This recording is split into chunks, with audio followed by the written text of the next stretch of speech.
One of the things that makes a human being human is our ability to ask questions. It sets us apart from the rest of creation. To ask how, to ask why, to ask what it is, and then to seek further knowledge. So the human being, the questioner, it's a dominant thought in Western philosophical thinking.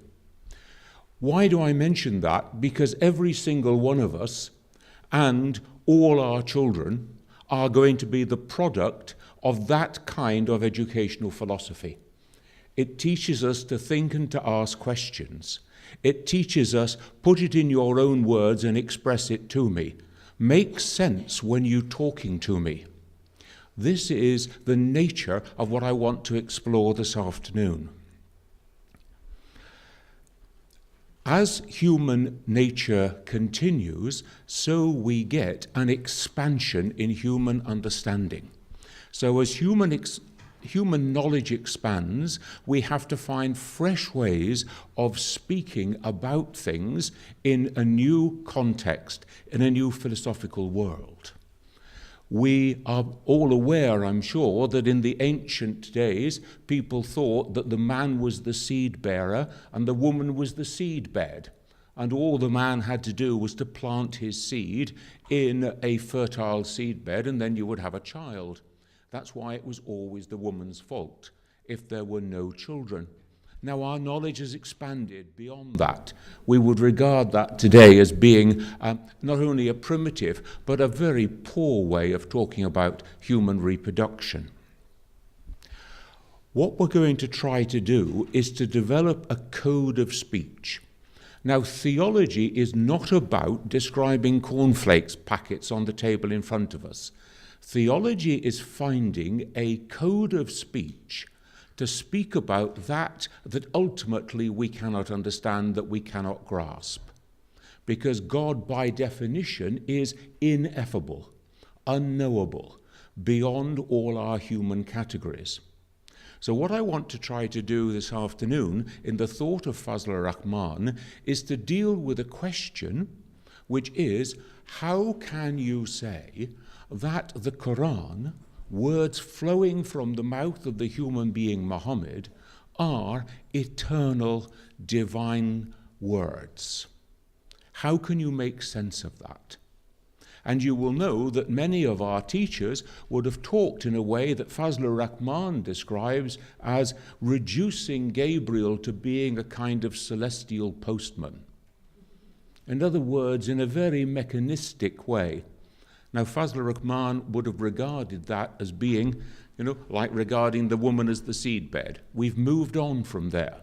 But we've got to find new ways of making sense of this fundamental truth and faith in a world in which people are trained to ask questions. Now, if that's a question for you, you're in the right place. Welcome to my world. Because these are the kind of people that I'm trying to teach about Islam all the time. People whose whole training is critical analysis, think it through, try to understand, ask the hard questions. Good. Let me say one thing about Fazlur Rahman.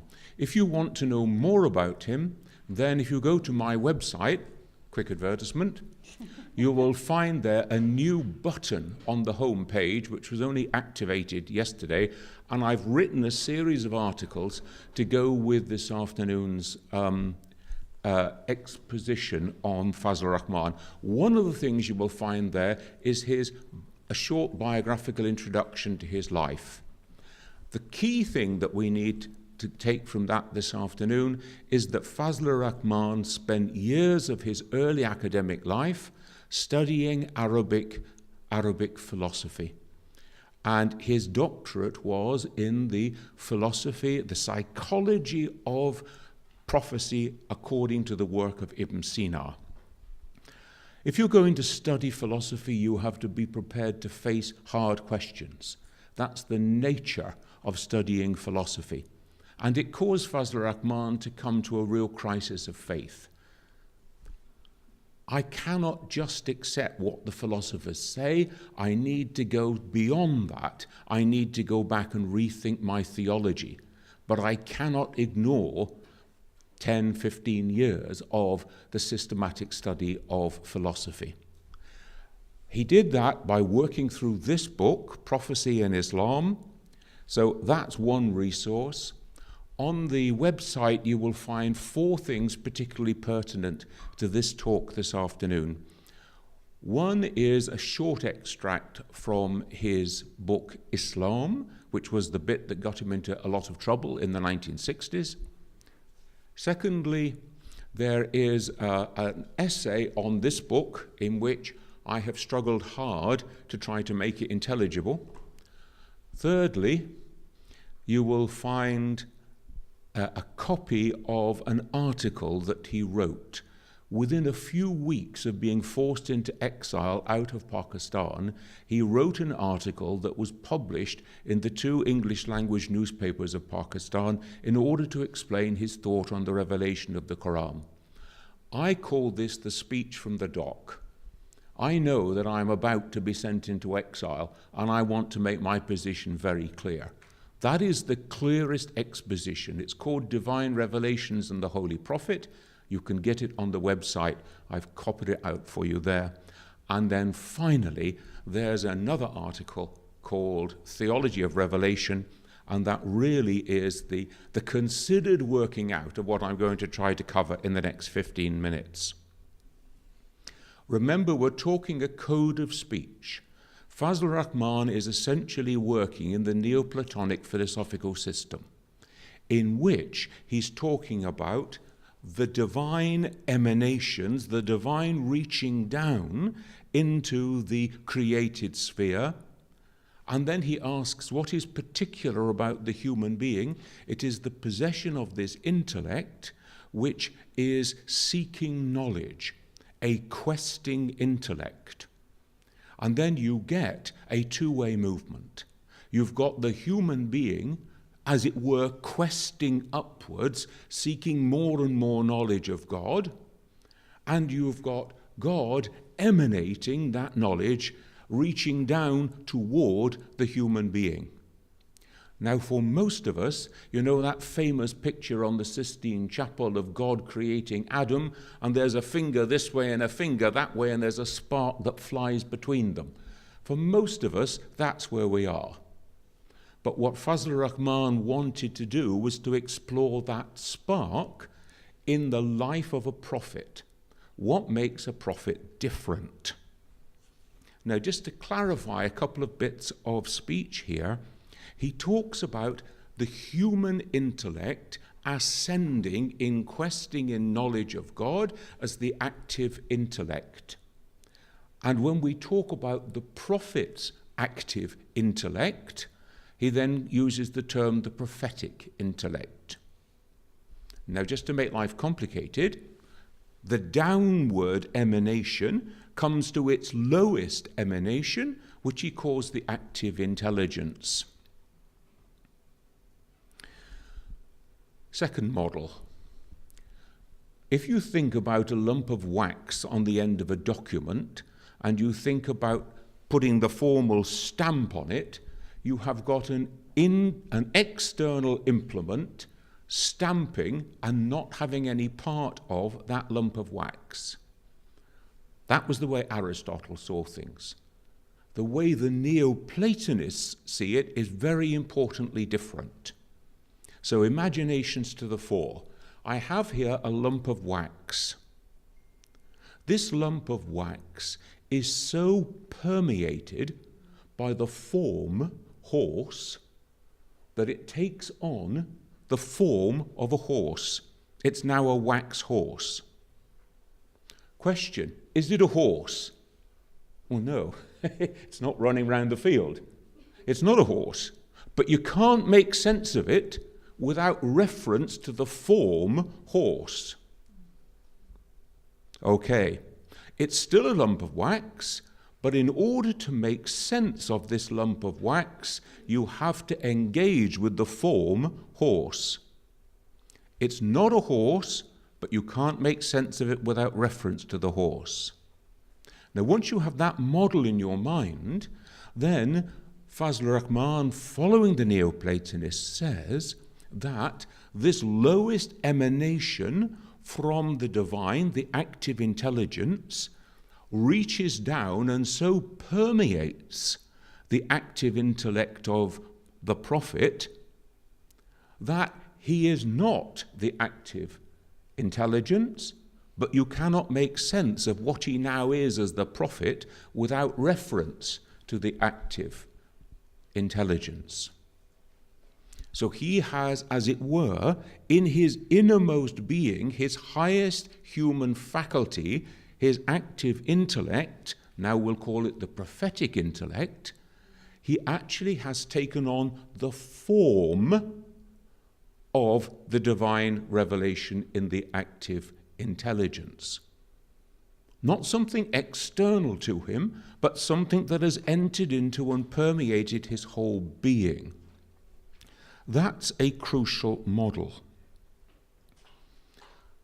Now, Ibn Sina, Avicenna to the Westerners, Ibn Sina brings us a very important understanding that this prophetic intellect is of such a rarefied, refined spiritual nature, it is capable of receiving knowledge from God in wholes, in gestalt form.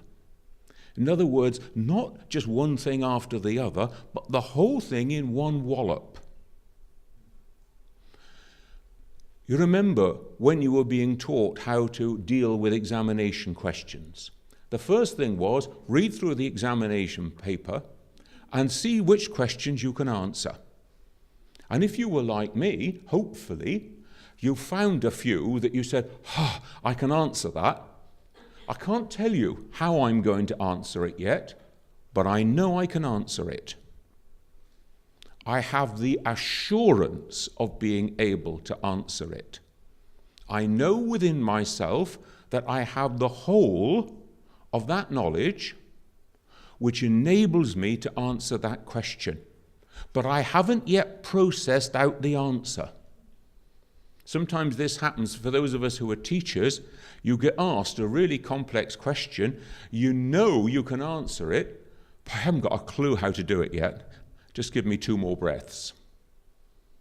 Now this then, Fazlur Rahman says, is the state of the prophet once he has elevated, once his prophetic intellect has been so permeated by the active intelligence. He now knows with assurance, but he doesn't yet know the detail because the word has not yet been spoken.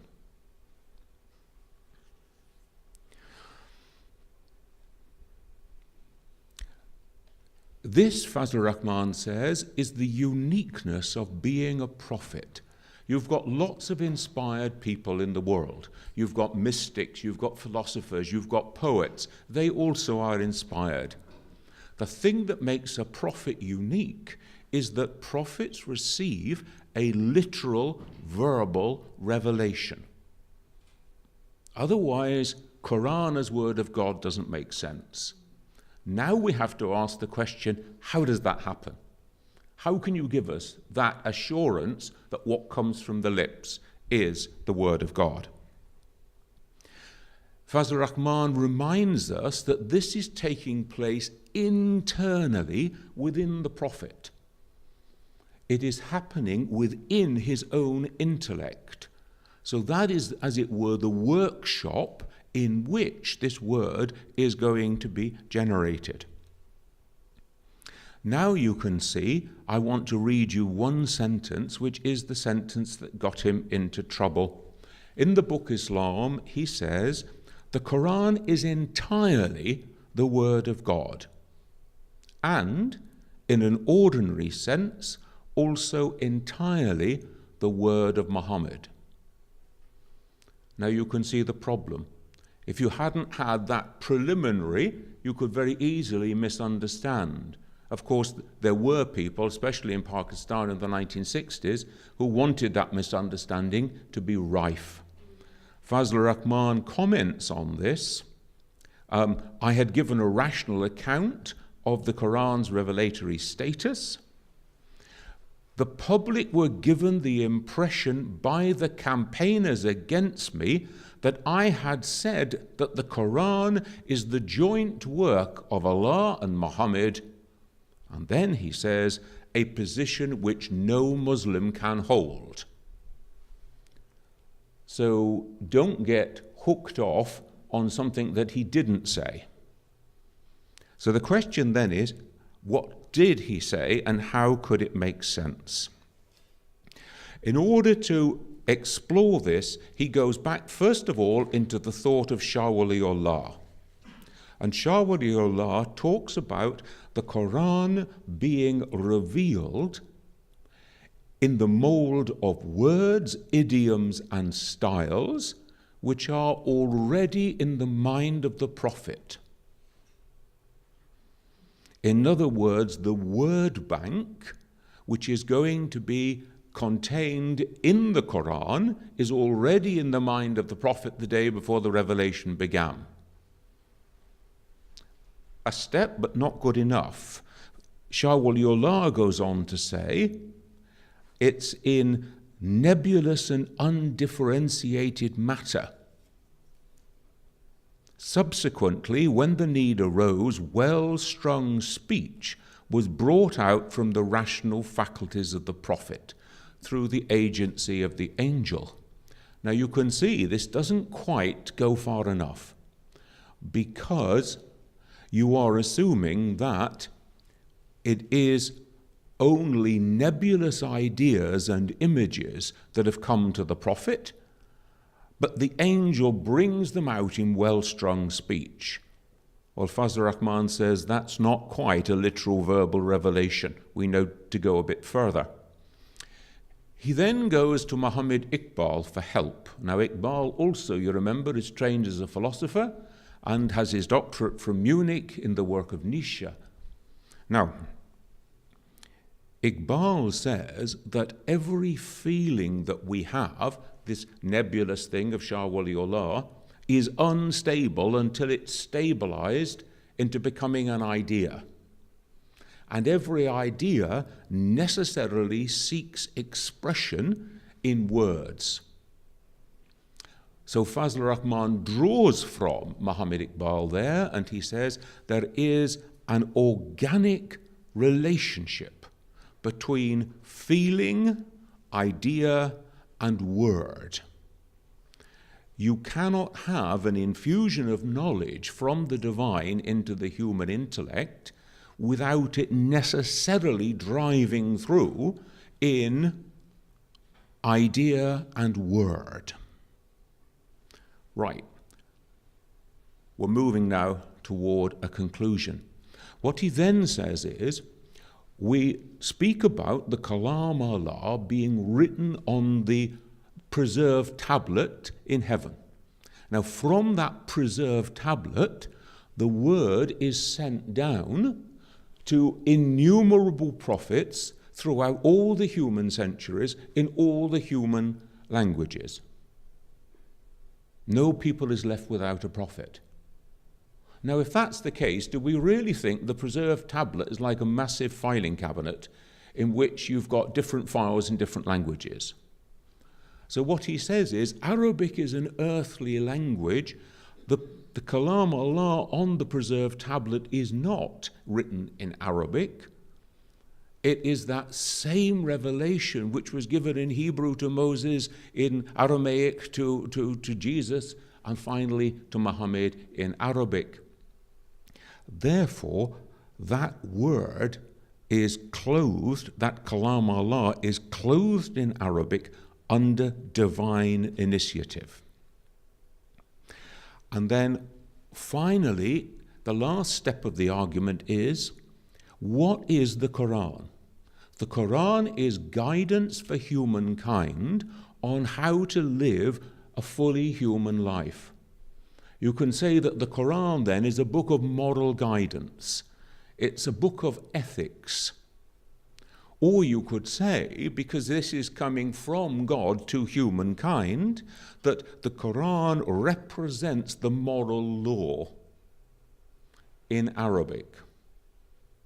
Therefore, he says that the Kalam Allah is the moral law, and it is that moral law that becomes the form of the prophetic intellect, so that when that moral law comes to the heart of the prophet, remember the Quran says it's sent down upon the heart of the prophet, not his ear, it then necessarily robes itself in the Arabic language which the prophet speaks, and therefore his faculty is subdued in that process, so it is God in charge, and yet he then wants to go on to say, and therefore it is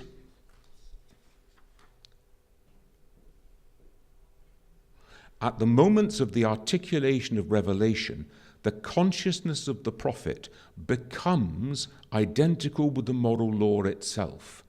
And thus the words which are brought forth through the agent of revelation are purely divine in source, expression, and content.